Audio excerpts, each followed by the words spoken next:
Mutton rezala, chicken rezala এসব item তো আপনারা অনেক খেয়েছেন, আবার ডিমের ভাপা, ডিমের কষা এগুলোও খেয়েছেন। আসুন না একটু ডিমের রেজালা খেয়ে দেখি এটা কেমন লাগে। রেসিপিটা আপনাদের সঙ্গে শেয়ার করছি। প্রিয় দর্শক বন্ধুরা, নমস্কার। মল্টিকার পঞ্চব্যঞ্জন চ্যানেলে আপনাদের সুস্বাগত। ভিডিওটি পছন্দ হলে লাইক এবং শেয়ার করবেন এবং চ্যানেলটিকে সাবস্ক্রাইব করে পাশে থাকবেন। আপনারা দেখুন আমি কি কি উপকরণ ব্যবহার করছি এবং কীভাবে ডিমের রেজালাটা তৈরি করছি। ডিমের রেজালা তৈরি করতে প্রথমেই আমরা যে কটা ডিম আমাদের প্রয়োজন সে কটা ডিম সেদ্ধ করে নিয়েছি এবং ডিমগুলোর গায়ে একটু চাকু দিয়ে কাট করে দিয়েছি। এবার রয়েছে কিছুটা পেঁয়াজ ঝিঝি করে কেটে নেওয়া, যেটা দিয়ে আমরা বেরেস্তা বানাবো।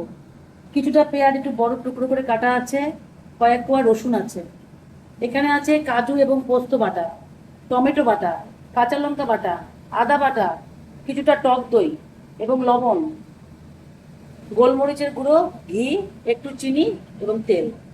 এবার দেখুন আমি রান্নাটা কিভাবে শুরু করছি। প্রথমেই আমরা একটু ঘি কড়াইতে দিয়ে নিচ্ছি। ঘিটা গরম হলে আমরা কেটে রাখা পেঁয়াজ এবং রসুনটা এর মধ্যে একটু ভেজে নেব। এটা ভেজে নিয়ে আমরা মিক্সিতে পেস্ট করে নেব। এই পেঁয়াজ এবং রসুনটা আমরা তেলেও ভাজতে পারতাম, তবে যখন রেজালা জাতীয় রান্না করছি তখন একটু সামান্য ঘিয়ের মধ্যে ভেজে নিলে এই স্বাদ এবং গন্ধ হবে অপূর্ব। এই ভাজাটা আমরা লাল করব না, একটু হালকা মতো ভেজে নিয়ে আমরা উঠিয়ে পেস্ট করে নেব। এবার কড়াইতে একটু বেশি করে তেল দিয়ে দিচ্ছি। এবার আমরা পেঁয়াজ বেরেস্তাটা বানিয়ে নেব।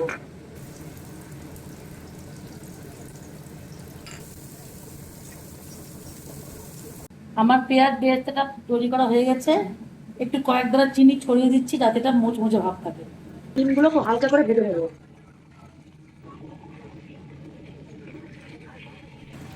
ডিমগুলো আমাদের হালকা করে ভাজা হয়ে গেছে। এবার আমি একটা একটা করে উঠিয়ে নিচ্ছি। এবার আমি একটু সাদা তেল দিয়ে দিচ্ছি, কেননা রেজালার গ্রেভিটা একটু সাদা রঙেরই হয়, একটু সরষের তেল আর দিলাম না। দিচ্ছি এর মধ্যে ঘি, একটু নাড়িয়ে নিচ্ছি। এবার দেখুন কি কি গোটা মশলা আমি সম্বার দিচ্ছি। দুটো গোটা তেজপাতা, একটা শুকনো লঙ্কা, কয়েকটা গোলমরিচ, একটু লবঙ্গ, 4-5টা এলাচ এবং অল্প দারচিনি। একটু জয়িত্রী হলে ভালো হতো, কিন্তু আজ আমার জয়িত্রী ঘরে নেই, তাই দিতে পারলাম না। এবার আমি বেটে রাখা পেঁয়াজ এবং রসুনের পেস্টটা এর মধ্যে দিয়ে দিলাম। এটা খুব বেশিক্ষণ ভাজতে হবে না, কেননা আমি আগে ঘিয়ের মধ্যে এটা সামান্য ভেজে নিয়েছিলাম। এবার দিয়ে দিচ্ছি এর মধ্যে আদার পেস্ট,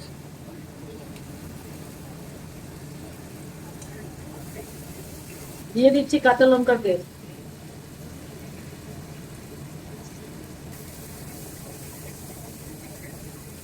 দিয়ে দিচ্ছি টমেটো পেস্ট।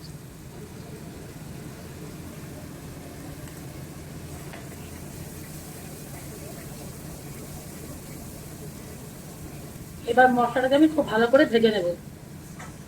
এবার দেবো আমি স্বাদ মতো লবণ। লবণটা আপনারা আপনাদের আন্দাজ মতো দেবেন। দেখুন রেজালা আসলে গ্রেভিটা একদমই হোয়াইট গ্রেভি হয়, কিন্তু ব্যক্তিগতভাবে আমার হোয়াইট গ্রেভিটা খুব একটা পছন্দ নয়।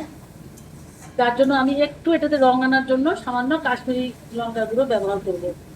এটা আপনারা না চাইলে নাও দিতে পারেন।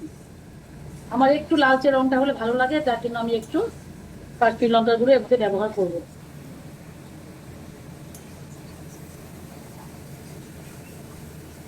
এবার দিচ্ছি একটু কালো গোলমরিচের গুঁড়ো, এতে গন্ধটা খুব ভালো আসে। মশলাগুলো আমার প্রায় ভাজা হয়ে এসছে। এবার দেখুন যে টক দইটা আমি ব্যবহার করার জন্য রেখেছিলাম তার মধ্যে আমি সামান্য চিনি দিয়েছি, দিয়ে আমি এটাকে ভালো করে ফেটিয়ে নেব। চিনি দিয়ে আমি দইটাকে ভালো মতো ফেটিয়ে নিচ্ছি। দইটা না ফেটিয়ে দিলে পরে এটা ছানার মতো হয়ে যায়। আর দইয়ের যে কোনো রান্নায় যদি দই ব্যবহার করতে হয় একটু সামান্য চিনি ব্যবহার করলে স্বাদটা ব্যালেন্স হয়ে যায়।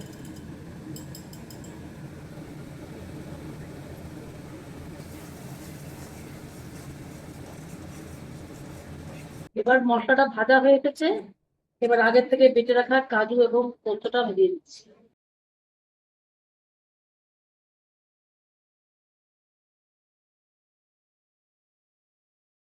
কাজু পোস্তটা বাটার পর আমি মিক্সিটা ধুয়ে একটু জল রেখে দিয়েছিলাম, এবারে দিয়ে দিই।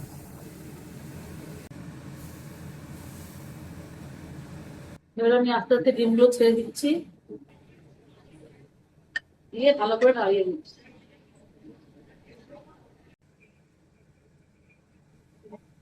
এবার আমরা দিচ্ছি সামান্য কেওড়ার জল।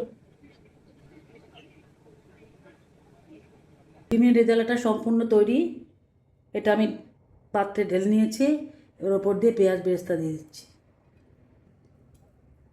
নিন বন্ধুরা, আপনাদের জন্য তৈরি ডিমের রেজালা। এই ডিমের রেজালা রেসিপিটি আপনাদের কেমন লাগলো বন্ধুরা? যদি ভালো লেগে থাকে অবশ্যই আমাকে কমেন্ট করে জানাবেন। ধন্যবাদ।